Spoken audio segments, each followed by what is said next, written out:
Legend. Give me the green light. Give me just one night. I'm ready to go right now. Chris, thank you, brother. I'm ready to go right now.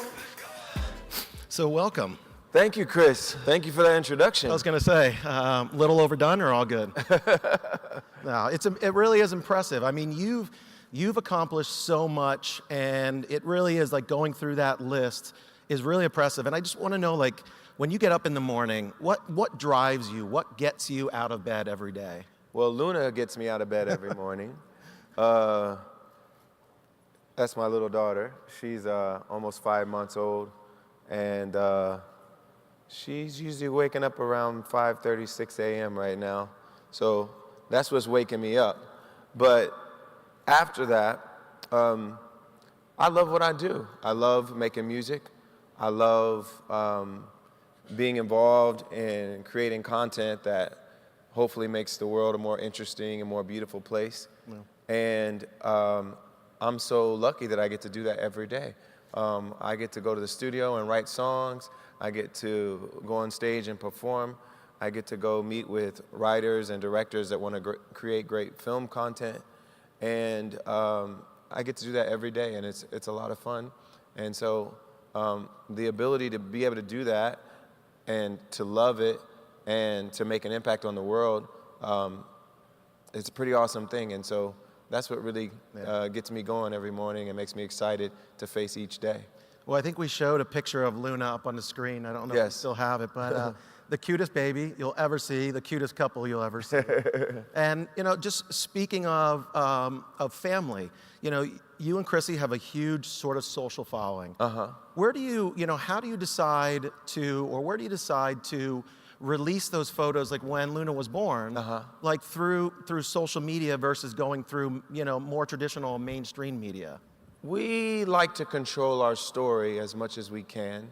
I know that's not always good for people in your business, but we like to be our own publicists. We like to tell our own story, release the photos that we want to release. And we feel that mobile technology has given us the opportunity to do that, to be our own editor, our own publisher.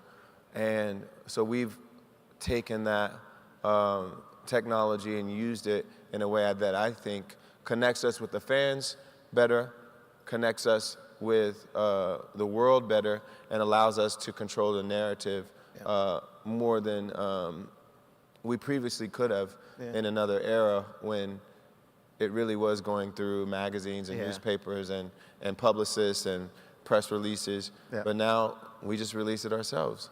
No, believe me, I come from that side. I'm still, you know. And it's more authentic for us because that's what I was going to say. You know, we could have gotten a People exclusive or this or that, but we didn't want our fans to think that we were just trying to make money off of our child as well.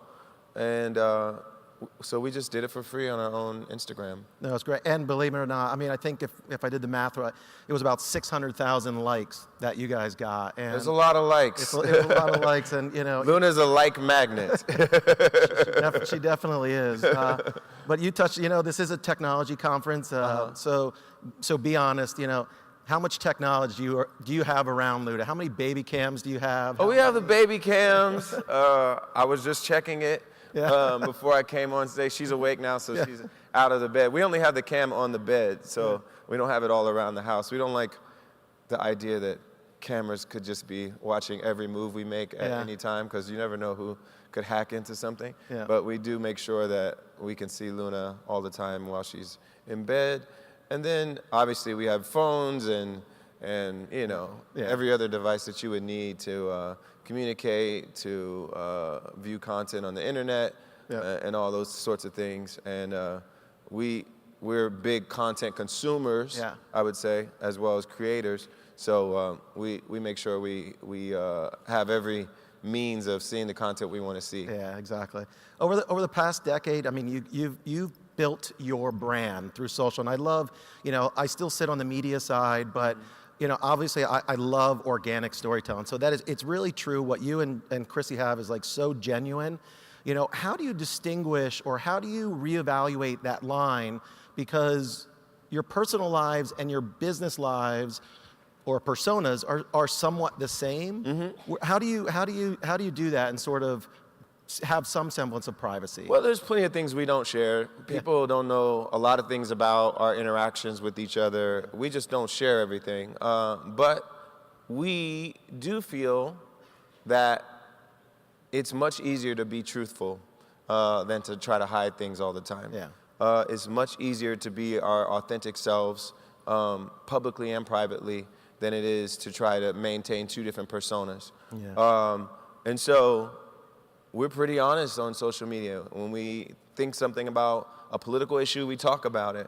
When we when we like something, a movie we've seen or an album we just bought, we talk about it.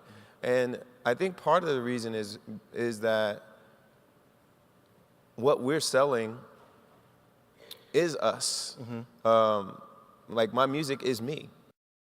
Music is a reflection of who I am and my sensibilities and my taste. And so I'm already giving the fans a lot of myself through my art. And so I don't mind also showing them how I live to some extent as well. And I think Chrissy is similar in that way. And she's selling, cookbooks. And part of her sharing with the fans is her letting them know the process that got her to making the book. So she's, sharing Snapchats and Instagrams of the food she's making, and it shows people that this is authentic. This is us. This is who we are, and lets them understand the story that leads into the finished product that they see. Well, I love that you guys have embraced the technology. So, for whether it's a cooking show, it's through Snapchat or Instagram stories or just through through Instagram or Twitter. That how do you manage just the process of creating that content every day? I mean, do you have a goal that you want like 5 pieces of content every day? Is it just real natural? Well, it's a combination. So there's a commerce side of it, and I have a management team, and we have a digital team that works for my manager, and so there's some aspects of what we do digitally that is very planned, and sometimes I don't even push send on the tweet myself. Somebody in the staff does at my management company. So some of that is just commerce, but you know when it's me. I'm just talking, about the things that are interesting to me. Anybody that follows me knows I talk about politics a lot. That's all coming from me. That's all, probably to the chagrin of some of the people I work with commercially. I'm very honest about what I think. And I really try to engage my fans in a real edifying conversation about these things. And I want us to learn together. I suggest articles for them to read. And I really want to use particularly Twitter, I think, because I think it's the best medium for this particular conversation, I want to use it to actually help us all learn together. So I follow a lot of journalists. I follow a lot of people that have interesting thoughts about what's going on in the world. And then I try to share that and have a dialogue with my fans. Even with people that don't agree with me politically or ideologically, I think it's interesting to engage them, and so I do that. Well, I like that you mentioned have a conversation. So it's not just you posting something, but that you're reading people's comments. I read their replies and I respond. Sometimes I'm a little sarcastic with them if they're being assholes. But I think most people, they just want to talk about what they believe and they want to engage. And I truly believe that we can come to an agreement if we talk things out and have an informed conversation. I think people aren't as different as we think we are sometimes. Even if you vote Republican and I vote Democrat, I think there's so much about us that is similar that, call me crazy, call me too optimistic, but I feel like if we have a conversation, then we can see each other's side and have some empathy with each other. Yeah. Well, we're talking backstage because obviously all the comments aren't always positive. Sure. So how do you deal with that sort of negativity? Because, you know, believe me, I try to post something and we're talking backstage and I'm like, oh, this is going to make someone mad. This is going to piss someone off. So I end up just not saying anything. Yeah. I definitely censor myself sometimes. There's some things that I want to say, then I'm like, nah, it's not worth it. And then there are other things where I'll wade into a bit of a shitstorm, pardon my language. But sometimes I'll wade into it because I think the conversation is worth being provocative to help us all think about something, and hopefully it'll move the conversation in a positive direction. Yeah. And if I get too much negativity, sometimes I don't want to wallow in it, so I'll just not look at my Twitter for a few days, not look at my replies for a few days, and it's fine. It usually dies down after a couple days, and everybody that was so upset and outraged is outraged about something else a couple days later, and we all move on.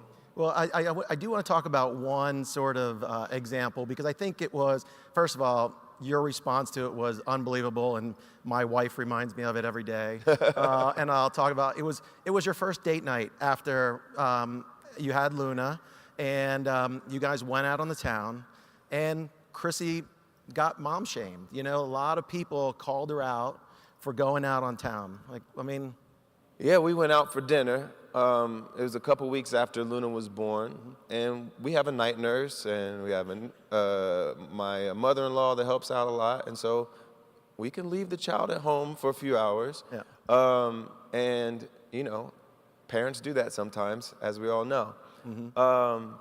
And what happened was Chrissy got a lot of criticism, but I didn't get any. Yeah. And so basically what I said was, if you're going to shame her, shame me too, because we both went out. Mm-hmm. Not that you should be shaming either of us, but we both went out, and we are both parents of Luna, and we share the responsibility. And so I believe in the 21st century, we should embrace the idea that men and women are both the parents of their children and share responsibility for what happens to the children. Well, I mean, I'm with you. I don't think, you know, just because you have a voice doesn't mean that you can just throw comments out like that.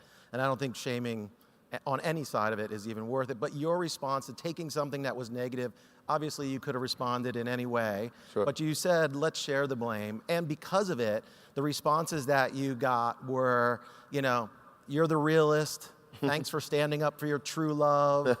Please marry me too. Which, you know, which was odd, because I think that was my wife who tweeted that. And I think she might be watching at home too, which is actually funny. But you're seriously making me look bad again. But it's an amazing story. But, you know, let's talk a little bit about your music, because you know, we sort of met, and I sort of followed you from the beginning of your career. So in 2004, you released your first album. Uh-huh. At that time, I mean, there was no Twitter, there was no Instagram. If you went to Harvard, there was the Facebook at the time. MySpace was, you know, out there. Did you have a MySpace account? I did have a MySpace briefly, yeah. I was gonna say, I think you still have it technically. It probably exists, yeah. I don't know. I haven't seen that page in maybe a decade. You might want to look at it. Yeah, there was no real social following. So considering that Facebook had just launched around that time, how has the digital landscape sort of shaped your career? Because you really sort of rode that wave and built this brand because of it. Well, it's funny because when I first got to college, it was 1995. I was a student at the University of Pennsylvania, and that was my first time ever having an email account, 1995. And I was in an a cappella group, and we had, you know, a basic HTML website, and we would sell our CDs online. You know, we would get the orders online, but we would just mail them to people. And then as I started making my own demo albums before I got a record deal, I was basically my own webmaster / fulfillment center, where I would take the orders, you know, people buying them. I would mail them myself. I would go to the post office and mail them myself. And then obviously things have evolved quite a bit since then. And now rarely are people actually even buying CDs anymore. We've seen so much change. And some of it has been a challenge for the business of selling recorded music, which is not the same thing as the music business, because there's a lot more that's involved in the music business than just selling recorded music. But there has been a lot of challenge for the selling of recorded music, and as a lot of you know, that business has contracted, which has resulted in job loss, resulted in a lot of people who work in the business, from writers and producers and all other people in the kind of creative chain. There's less money in the pot for all of those people. Yeah. So that's been a challenge, I think, for the industry. For artists, we still have it pretty good because we can tour, and we make a lot of money on tour. We make a lot of money in sponsorship arrangements. Some of my sponsorship partners are probably in this room right now. So we have ways of making money outside of just the business of selling recorded music. But the simple fact is there's less money to be made in that area than there used to be. People are used to getting things for free or for much cheaper than they used to get them. Remember, we used to sell an entire album for $20. Now we sell, a membership to Spotify for, $10 or $20 a month. Yeah. And you can listen to every song that exists. So things have changed as far as what people are willing to spend on music, and that's just going to affect everybody. What else I was going to ask, how do you think it affects people, how they consume music? Because I think it actually makes music more listened to than it ever was. Yeah. So in that sense, music is more ubiquitous because we carry it everywhere we go. We carry the whole world of music as opposed to just one or two CDs. And so I think it makes it more fun to be a fan of music than it ever was. Yeah. And I'm a fan of music as much as I'm a creator of music. And so my music goes with me everywhere. I listen to it in the car, on my Bluetooth. I listen to it on my headphones at the gym. Yeah. I listen to it, in the house on the speaker system. Yep. So everywhere that I go, I can carry my whole library of music. And I think that's a beautiful, powerful thing. And I think it's wonderful for people that love music, that music can be so ubiquitous, so present in your life. And I think that's a wonderful thing. Obviously, it's had commercial impact on us, but I think it's made life better for the general populace. Yeah. Music is more present in our lives. Does it affect you and how you create music? Do you think about, like in the past, you would have to create an entire album, and you still do. And but do you think song by song, or do you still think album? Or I still think album, and I think I'm a bit old-fashioned, as you can probably tell just by my music. I'm a bit of an old soul, and I grew up in a certain era where albums were the thing. And I still think it's, as an artist, the most important statement you can make is to make a great album. Singles are important, and they create awareness. They put you in the culture in a way that albums don't, because singles are consumed by more than just your core fans. Singles are consumed by anybody who happens to listen on the radio or happens to get it on their Spotify channel or whatever it is. Yeah. But albums are a choice to listen to. You have to go seek it out and choose to listen to it. So you reach more people with singles, but I think the most important artistic statement that I can ever make is, this is the body of work that represents where I am in my life right now, which, I'm in the process of finishing right now, mastering right now to put out later this year. That is still the big thing for me, is trying to create that special group of songs that has great individual songs, but is a body of work. And how do you think, the sort of the new famous, or they call the internet sort of sensations, technology really gives them a platform to be discovered, whereas in the past, you probably had to do a little bit more legwork to sort of get noticed. It's still a lot of legwork. It's just a different kind of legwork. It's not, physically, going to different offices and, playing as many live shows. But you still have to make the content. You still have to make it interesting and make it something that people actually enjoy. And then you have to find ways for them to hear it. But obviously, it's made easier now through the internet. But that ease also makes it harder to push through all the noise because there's so many people out there vying for attention, and there's so many people with easy access to distribution that you still have to find a way to cut through the noise. Well, I think that's where, quality comes in, and, Content is still everything as far as I'm concerned. If you don't have the quality, if you think about all the artists that are making an impact now, it's part of it is because they do interesting things marketing-wise, but no matter what Beyonce does on the marketing side, the reason why people care about her is that she puts so much into making a great album, making incredible videos, putting on incredible shows. The content is what is most important, and the release technique and the marketing around it creates some excitement, but it wouldn't be nearly as exciting if it wasn't good content. Well, and we start to, you talk about Beyonce performing or you start to see, a growing appetite for live music. I love live music. I even download live albums. I think there's just another vibe to it. But, from small venues or multi-day festivals, how do you think how is that changing what you do? You talked a little bit from the business impact of having to tour more. Do you prefer the studio or the stage? I love being on stage, and I don't think I'm touring more now than I would have. It's just a larger percentage of your income because the recorded side is a smaller percent. So the live just ends up being financially more important. But I still would probably tour the same amount because you really tour more so to meet the demand of here are the markets that really want to see you. Here's the markets that will support the size venue that you want to tour in. So it doesn't really, you don't really think, well, here's how much money I need to make up for the fact that I'm not selling as many albums. I don't really think like that. I just think, well, I have new music and I have a bunch of fans that want to see it. So let's try to get to as many of them as possible. And I love doing it. I love performing. I love connecting. I love hearing the fans sing along.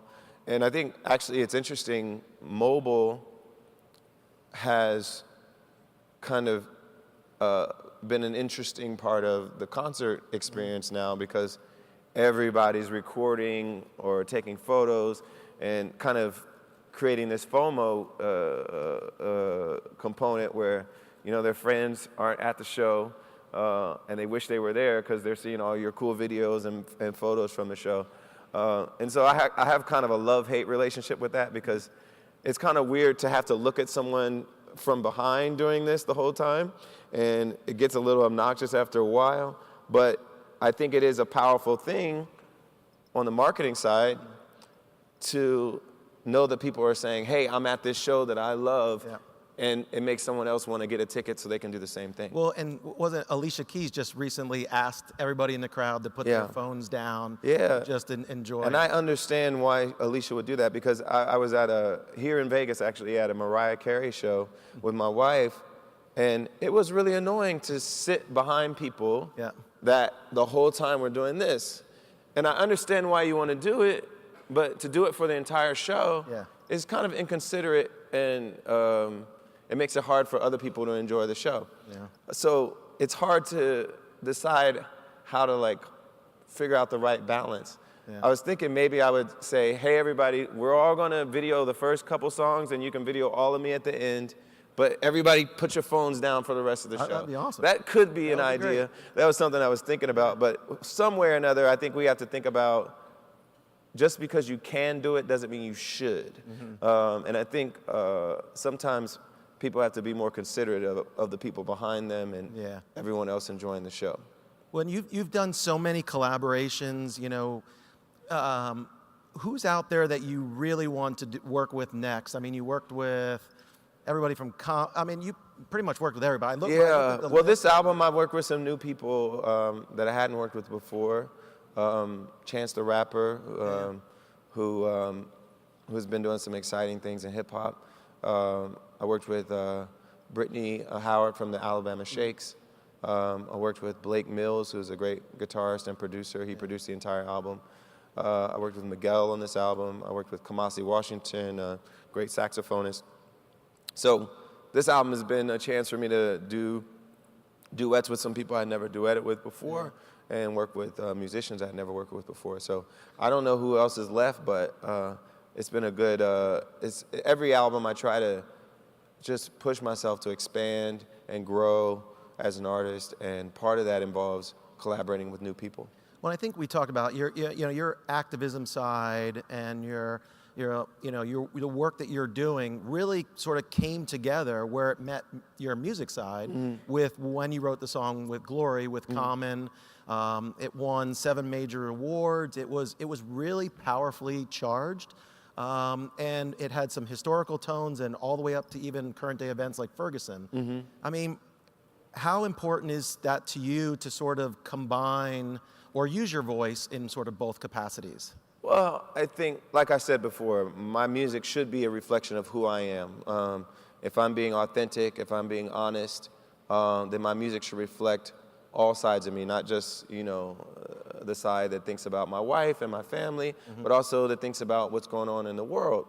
And so what we tried to do for that song for the film, of course, was do something that spoke to the content of the film, but also drew parallels between what was happening in the 60s and what was happening on the streets of Ferguson and other places at that moment. And I think that's what made it powerful, was seeing the connection, feeling the inspiration of Dr. King's life and the wonderful things he accomplished, but also using his work as inspiration for work that we still need to get done. Yeah. Well, and then, you're now executive producing movies. You have Southside with You coming out and La La Land coming out later on this year. How much of the Southside with You was based on reality, and how much of it was really fictionalized? Well, or did you just call it in Barack case you guys instead? don't know, Southside with You is a film about the Obama's first date. Now, there's some public information about their first date. They've talked about the movie they went to go see and some other aspects of the date. And so our writer and director is a guy named Richard Taney, and he did this completely on his own. He didn't reach out to the Obamas. He was just some unknown writer, director that he was inspired by their relationship. He saw the way they looked at each other and was inspired that this couple that seems to be really in love and to complement each other really well, that they actually became the president and the first lady, and a historic president and first lady at that. And when he read about their first date, he was like, I should write a movie and make a movie about their first date. And he couldn't know exactly what they spoke about. He couldn't know all the details. And so he had to embellish those, but he based it on what they've publicly said about it. And I think the spirit of it is true, even if you can't actually know if all the dialogue But I think you have an inside track with the president. Yeah, but we didn't get content approval from them. I know. They were aware that the film was being made, but they didn't want to get involved with it personally. And so it truly is a kind of a dramatized, fictionalized rendering of what we know about what happened that day. And tell me about La La Land that's coming out. So La La Land is a classic Hollywood musical. It's directed by Damien Chazelle. It stars Ryan Gosling and Emma Stone. And I'm third billing, way lower than those two. But I play a musician in it. And Ryan's character is a pianist who's kind of an old school jazz pianist and is very kind of bound to tradition. And I am an old friend of his who's also a musician, but is taking a different path and kind of going a more commercial route. And part of his dilemma in the film is whether to stick with kind of a more conservative, traditional route, or to go out and do something a little more commercial that might not be as true to who he is as an artist. And so I wrote a song for the film. I co-executive produced the film, and it's my first really major role as an actor, and that was a lot of fun. Yeah. And Damien is incredible. His first big film was Whiplash, which was Oscar nominated, and I saw that, and it was my favorite film that year. So when he reached out to me to get involved with La La Land, I was a little skeptical about the idea of doing a Hollywood musical at this time. It doesn't seem like those things are popular right now, but I feel like if anybody could do it right, Damien could do it right, and it's beautiful. It's really so well done. I think it'll get lots of award nominations and all those things. Not for Best Supporting Actor, but Emma is brilliant. Yeah. She's just brilliant in it. Ryan's wonderful too, but Emma's she's like a revelation in it. She's just magnificent in it. Well, speaking of awards, this past year you were named number 6 on Fortune's Greatest World Leaders list. So whenever I read that, I'm like, how is this possible? Well, I think we laid out how it's possible. I think there's, a lot of what you've done has gone beyond just, using your platform, for, the Show Me campaign, for example, is about education to help break that circle of poverty. I read that you wrote an essay about it when you were 15. Yep. Do you remember what that essay said? Yeah, it was for McDonald's, actually. Because McDonald's, because they feel a little guilty about how many Big Macs and fries people eat, they do some, community outreach at the same time. And so one of their community outreach programs was for Black History Month. They asked high school students to write an essay about how they would make history. And it was called the Future Black History Makers of Tomorrow competition. And I was in Springfield, Ohio, which is where I grew up. And so the Dayton area had a local competition for who would win this $500 scholarship. And I wrote the essay that won. And what I said was, I plan to make history by becoming a successful musician and using my success as a musician to be a voice for my community, bring uplift to my community. And my dad showed that to me after, almost 2 decades it's been since I wrote it. And I hadn't thought about it for years and years. But he showed it to me, and I was amazed by how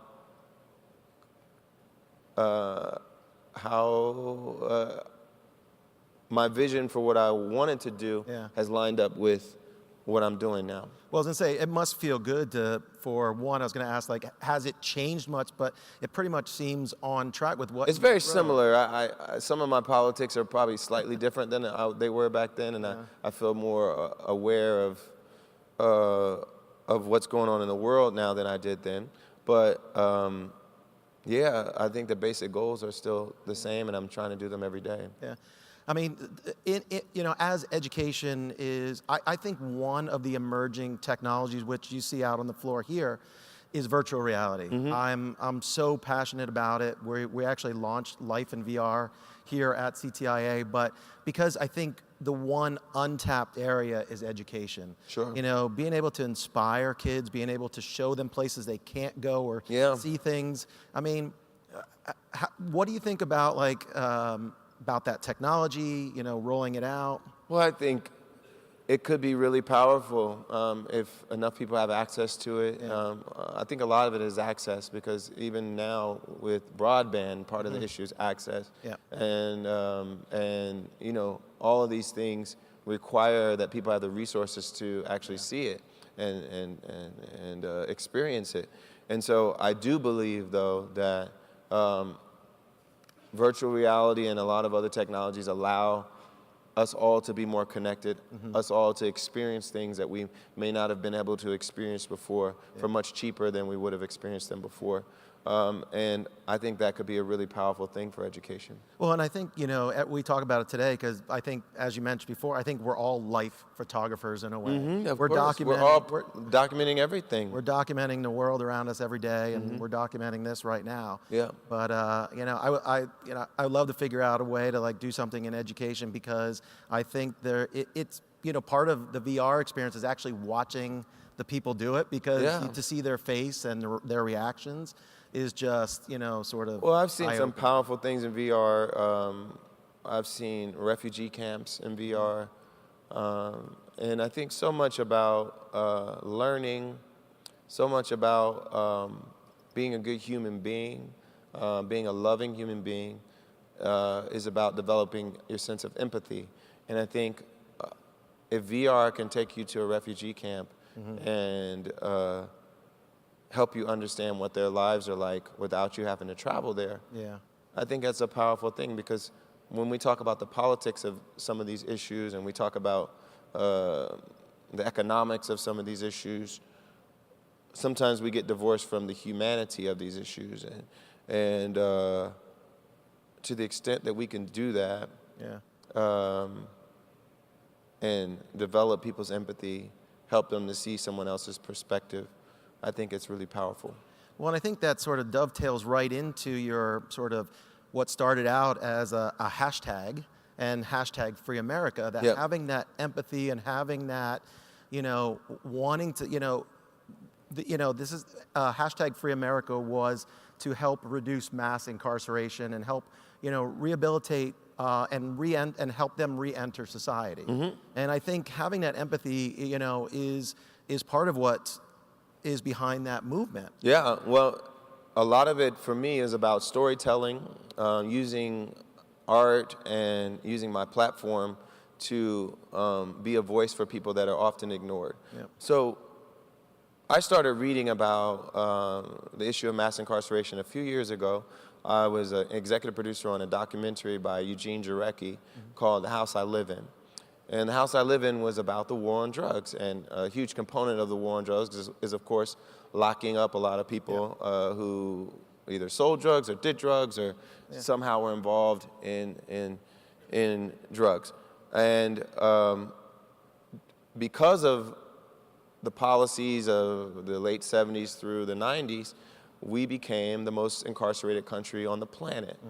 And by far, more incarcerated than China, Iran, Russia, any country you can think of as repressive. We lock up more people per capita and more people in total than those countries. Even, China, which is, got 1 billion people, we still actually lock up larger numbers of people than they do. So that's just not a number. That's people's lives, that's people's families, that's people's parents that they don't get to see for, months and months and don't get to live with for years and years and years and decades.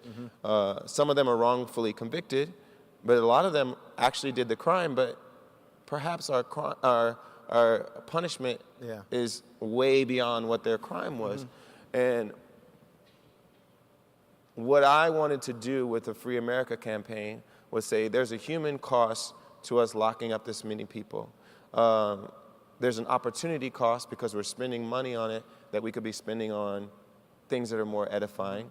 We're breaking up families. We're really harming certain communities. And if we want to be truly the land of the free, then we can't be the best people at locking people up. We can't be the leader in locking people up. So that's why we called it Free America, because we believe we are free in this country. And that's, part of our, it's like our brand is freedom. But if we're leading the world and locking people up, we can't really carry that brand with full authenticity and honesty. Well, and it led to President Obama banning the box on federal applications. So a lot of people will, get locked up for a felony, and they'll be there for, whatever their sentence is, and then they're still serving a sentence when they come out because they can't get a job. Some states they can't vote. Some states they can't get housing. So we put all these obstacles in their way. Once they're free, once they pay their debt, we say we're going to make it impossible for you to live in the free world legitimately, because you can't get a job, you can't live. So you're going to start doing things that are criminal Yep. to survive. Yeah. So you're basically creating a system where you sending people right back to prison because you make it so hard for them to live in the free world. So we, along with many other groups, asked the president to ban the box when it came to federal contractors and people that worked with the federal government so that people weren't being judged for their criminal record for the rest of their lives. We've asked states around the country to end the ban on voting for former felons. We want them to be able to reintegrate into society, and I think that's a humane thing to do. It's a smart thing to do, and hopefully we'll see more progress when it comes to that. Well, and you once again leveraged social media by doing it through a hashtag, but you also did a live concert back in April outside of the prison. Yeah, we've done several visits in prisons around the country. We've been to prisons in California. We've been to state, county, federal, everything. We've been in Washington State, Texas. We've been to an immigration detention center in Arizona. We've visited state legislatures. We've spoken with police. We've spoken with victims of crime, families of victims of crime, survivors of crime. We've spoken with currently incarcerated people, formerly incarcerated people, pretty much every stakeholder, corrections officers, every stakeholder that is involved in this prison industrial complex, and all of them, every single one of them, believes we need to reform it. Yeah. Every single one of them thinks we lock too many people up. Every single one of them thinks we need to do a better job of when they're locked up, making it so they're prepared to face the real world when they get out.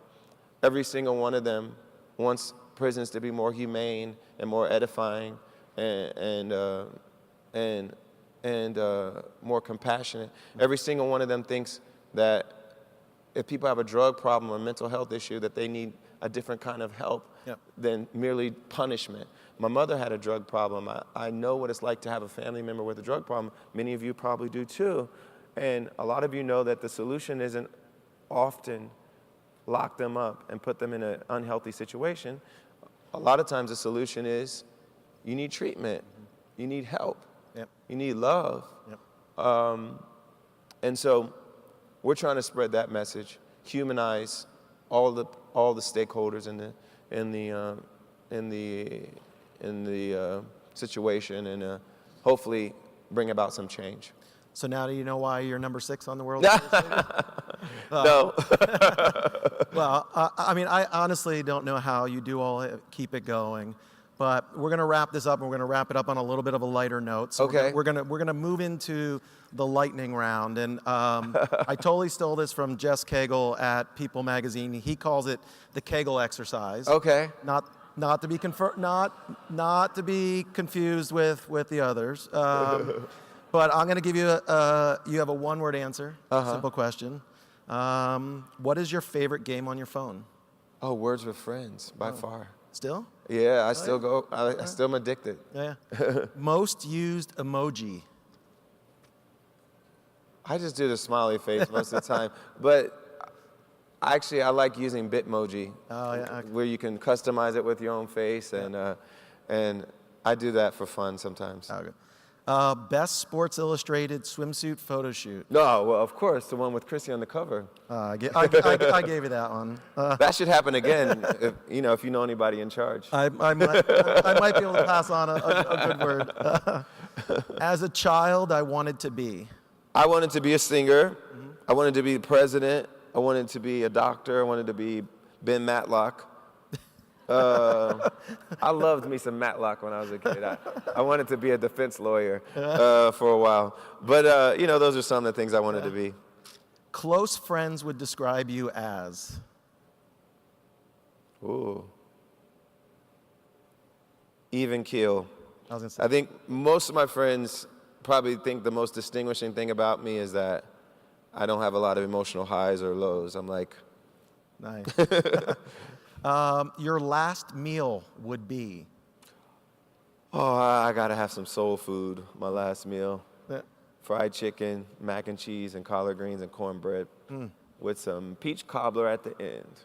Some hot sauce? Always hot sauce? I don't need hot sauce for my fried chicken. No? I put hot sauce on my collard greens, actually, though. Okay. A little Louisiana Red Hot or something like that. Nice. Yeah. The song that makes you dance. My favorite that makes me happy every time it comes on is Got to Give It Up by Marvin Gaye. Oh. I used to go out to parties.